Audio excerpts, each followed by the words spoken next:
എനിക്ക് ഏറെ പ്രിയപ്പെട്ടവരെ, എല്ലാവർക്കും എൻ്റെ വിനീത നമസ്കാരം. കഴിഞ്ഞ ഒരു വീഡിയോ കണ്ട് അസ്തമനത്തിന് നേരെ തീർക്കണം എന്ന് കരുതിയിരുന്നതാണ്. പക്ഷേ ചില സാങ്കേതിക തടസ്സങ്ങൾ വന്നത് കാരണം അതിടയ്ക്ക് വെച്ച് മുറിഞ്ഞുപോയി. അതുകൊണ്ട് ബാക്കി ഇപ്പോൾ അപ്ലോഡ് ചെയ്യുന്നു. തുടർന്ന് കേൾക്കാം അസ്തമനത്തിന് നേരെ 3-ാം ഭാഗം. അവറ്റയ്ക്ക് ബോധമൊന്നും ഇല്ലെങ്കിലും നായന്മാർക്ക് ബുദ്ധി ഉണ്ടാവുമല്ലോ. പെണ്ണുങ്ങളെയും കൊണ്ട് പോലീസ് സ്റ്റേഷനിൽ കയറി ഇറങ്ങാൻ തയ്യാറുണ്ടാവില്ല. അച്ഛൻ എണ്ണീറ്റില്ലേ രാമു? ഇല്ല, ഏട്ടന് 7 മണിയാവും എണീക്കാൻ. അടുക്കളയിൽ കടന്ന് ചായയ്ക്ക് വെള്ളം വെച്ചു. എന്താ രാവിലത്തേക്ക്? സ്മിത. ദോശ ഉണ്ടാക്കാം. സ്മിത നാളികേരം ചിരകി ചട്നി അരയ്ക്കാൻ തുടങ്ങി. എല്ലാവരും ചായ കുടിച്ചു. ഏട്ടനുള്ളത് മേശപ്പുറത്ത് അടച്ചു വെച്ചു. ചിറ്റമ്മേ, ഞങ്ങൾ പറമ്പിൽ നടന്നു വരാം. രഘുവും കുട്ടികളും മുറ്റത്തിറങ്ങി. ഈ കത്തി കൊണ്ടുപോയിക്കോ, ഒരിടിച്ചൊക്കെ പൊട്ടിച്ചുകൊണ്ട് പോരെ, ഞാൻ കുളിച്ചു വരാം. കുളിച്ചു വന്നപ്പോഴേക്കും സ്മിത ചട്നി അരച്ചു വെച്ചു. തോരനുള്ള ഇടിച്ചക്ക വൃത്തിയാക്കി നുറുക്കി വെച്ചിരുന്നു. ഏട്ടൻ എഴുന്നേറ്റ് വന്നപ്പോൾ അടുക്കളയിൽ സ്മിതയെ കണ്ടപ്പോൾ ചമ്മൽ. കുട്ടി എപ്പോൾ വന്നു? ഞങ്ങൾ 6 മണിക്ക് എത്തിയച്ചാ. എനിക്ക് അച്ഛനോട് ഒരു വിരോധം ഇല്ല കേട്ടോ.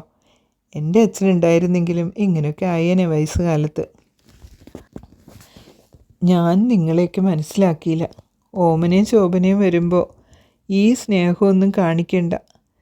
നമ്മൾ ശത്രുക്കളായി നിൽക്കുക തൽക്കാലം. നിങ്ങൾക്ക് എന്നെ നോക്കാൻ പറ്റില്ലെന്ന് തീർത്ത് പറഞ്ഞോളൂ ഏട്ടൻ. 11 മണിയാവുമ്പോഴേക്കും അടുക്കളപ്പണി ഒതുക്കി ഉമ്മറത്ത് വന്നിരുന്നു. സ്മിത വന്ന് നല്ല സഹായമായി. 11:30-ക്ക് 2 കെട്ടിലമ്മമാരും കൂടി കയറി വന്നു. ടിപ്പ് ടോപ്പായി ഡ്രസ്സ് ചെയ്ത് സ്മിത അകത്തേക്ക് എണീറ്റ് പോയി. ആദ്യമായിട്ട് വരല്ലേ, സ്വീകരിക്കാൻ തയ്യാറായിരുന്നതാ. എന്താ വേണ്ടത്? നാരങ്ങ സംഭാരോ? നാരങ്ങ വെള്ളം മതി. സ്മിത ഫ്രിഡ്ജ് ശരിയാക്കി വെച്ചത് 2 ഗ്ലാസ്സിലെടുത്ത് 2 ആൾക്കും കൊടുത്തു.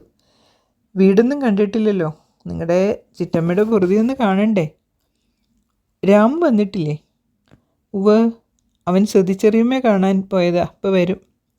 മക്കൾക്കൊക്കെ സുഖം തന്നെയല്ലേ? ഓമനയുടെ മകന് ജോലിയായോ? അവൻ അച്ഛൻ്റെ ഒപ്പം ബിസിനസ്സിലാണ്. ശോഭനയുടെ മക്കളോ? ഒരാൾ +2-ന്, മറ്റയാൾ SLCക്കും. അപ്പോഴേക്കും രാമു കയറി വന്നു. രഘുമാമ എത്തിയിട്ടുണ്ട്. ചിറ്റമ്മ വിളിച്ചാൽ ഇപ്പോൾ വരാമെന്ന് പറഞ്ഞിട്ടുണ്ട്. രഘുമാമ നിങ്ങളുടെ അച്ഛൻ്റെ അനിയനാ, ചെറിയമ്മയുടെ മകൻ, ഓമനയോട് പറഞ്ഞു.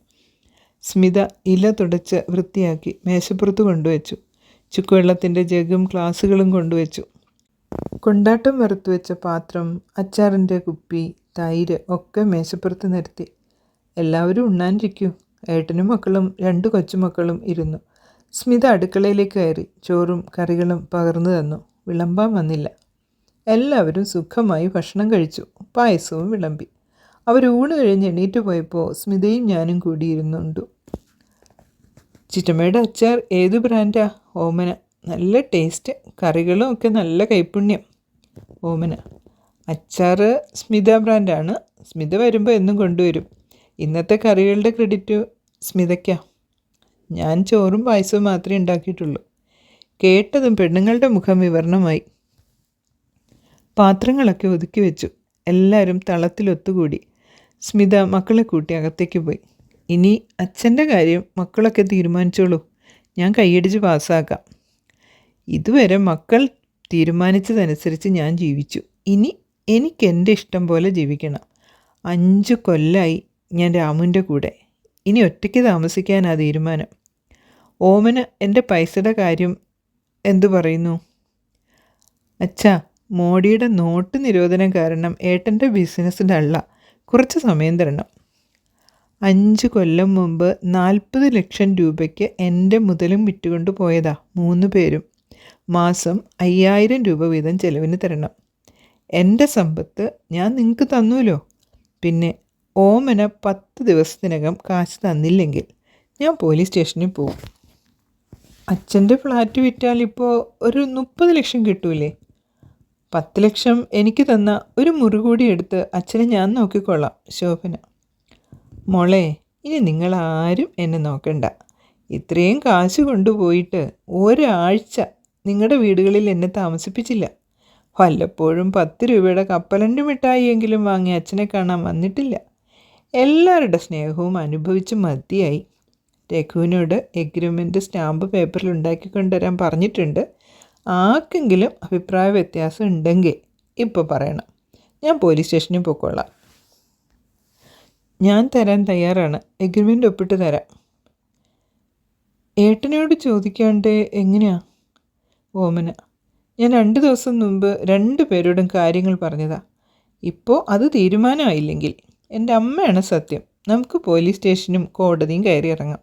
എൻ്റെ പെങ്ങൾ സുമതിയും ചെറിയമ്മയുടെ മകനും അതുവരെയുള്ള കാര്യങ്ങൾ ഏറ്റിട്ടുണ്ട്.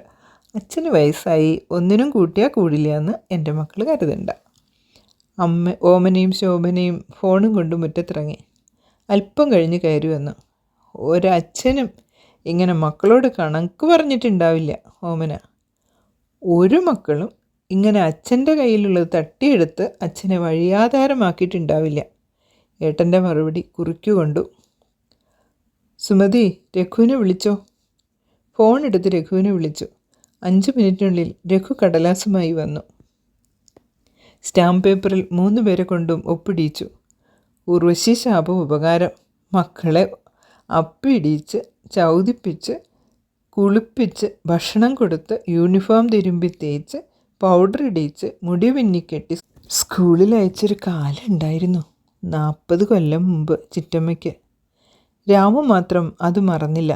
നിങ്ങളെയൊക്കെ ഒന്ന് കാണാനായില്ലോ. സന്തോഷം. അറിയാതെ കണ്ണ് നിറഞ്ഞു.